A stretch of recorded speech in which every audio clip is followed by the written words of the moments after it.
Halo, Assalamualaikum. Balik lagi di channel aku di Esti Denatur. Kali ini aku mau berbagi info tentang obat kelenjar getah bening. Yuk kita simak video lengkap berikut ini. Membengkaknya kelenjar getah bening bisa disebabkan oleh berbagai hal, mulai dari infeksi hingga kanker. Oleh karena itu, obat kelenjar getah bening yang bengkak juga berbeda-beda, disesuaikan dengan penyebabnya.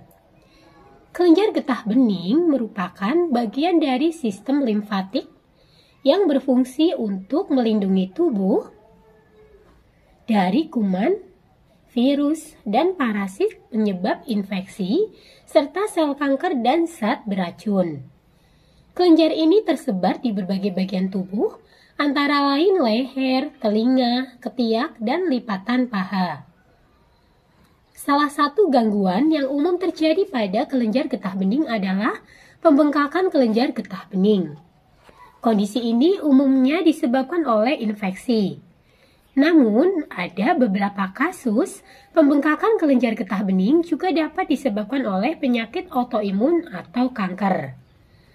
Nah, seperti apa sih gejala pembengkakan kelenjar getah bening? Pembengkakan kelenjar getah bening bisa tampak berupa benjolan di bagian tubuh yang terinfeksi, misalnya leher atau ketiak. Selain itu, kelenjar getah bening yang bengkak juga bisa muncul beserta gejala lain seperti yang pertama adalah demam. Yang kedua, berkeringat di malam hari. Kemudian yang ketiga, berat badan menurun tanpa alasan yang jelas. Lalu yang keempat adalah tubuh terasa lemas, lalu batuk pilek, kemudian sesak nafas, dan yang ketujuh adalah menggigil.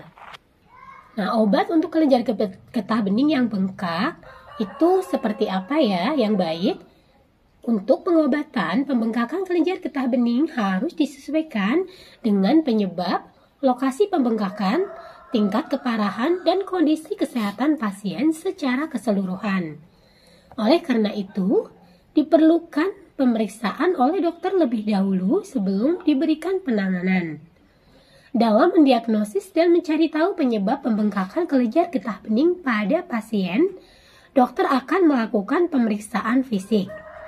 Pemeriksaan penunjang yang terdiri dari tes darah, pemeriksaan radiologis seperti CT scan atau MRI, maupun biopsi kelenjar getah bening juga mungkin diperlukan. Setelah dokter mengetahui apa penyebab pembengkakan kelenjar getah bening pada pasien, dokter dapat meresepkan beberapa obat-obatan berikut ini untuk mengobati pembengkakan kelenjar getah bening. Nah, yang pertama adalah obat antibiotik. Antibiotik digunakan untuk mengobati pembengkakan kelenjar getah bening yang disebabkan oleh infeksi bakteri, misalnya pada abses kelenjar getah bening atau limfadenitis. Pilihan antibiotik yang digunakan akan disesuaikan dengan jenis kuman penyebab infeksi. Lalu yang kedua adalah antivirus. Obat antivirus digunakan untuk mengobati infeksi virus yang menyebabkan kelenjar getah bening membengkak.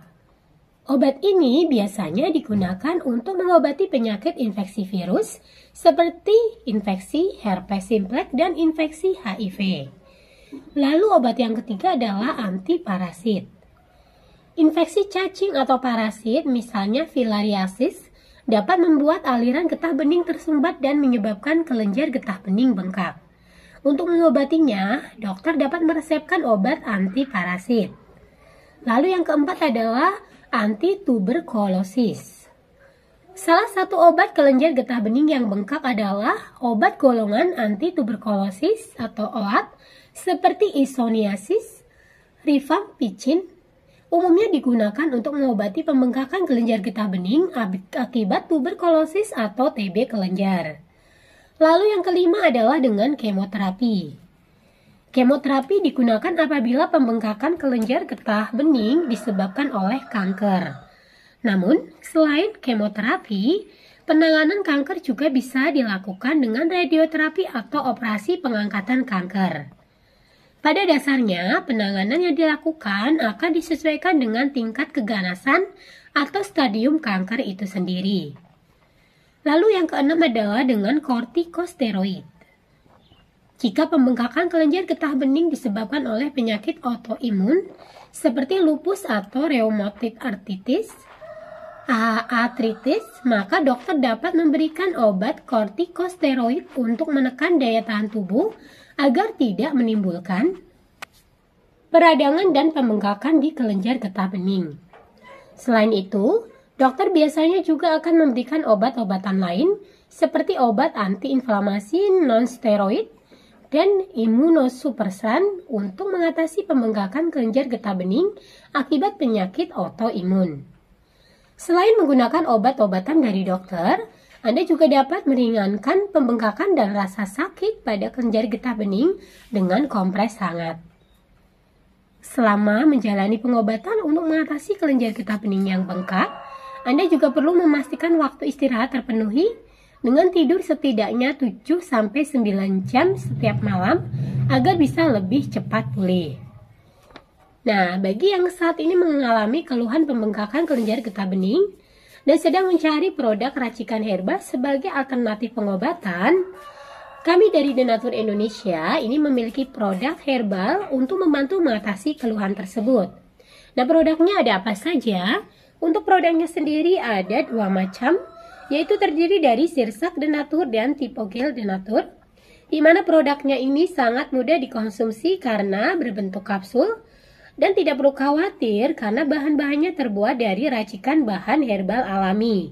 Di mana untuk sirsak Denatur ini terbuat dari ekstra daun sirsak, lalu tipogel Denatur terbuat dari ekstra keladi tikus. Nah, selain terbuat dari bahan-bahan herbal, untuk produknya sendiri ini juga sudah terdaftar di BPOM, sudah ada izin Dinkesnya, serta bagi yang muslim pun tidak perlu khawatir karena sudah halal MUI. Dan Denatur Indonesia pun sudah memiliki ISO 9001-2015, serta untuk pembuatannya sudah sesuai dengan standar CPOTB. Nah, untuk di botolnya pun ini tertera nomor POM TR yang sudah didaftarkan. Di mana untuk sirsak Denatur nomor POM TR-nya 163-395-021. Lalu untuk tipogel Denatur POM TR-nya 173-399-941. Nah, demikian informasi kali ini, semoga bermanfaat.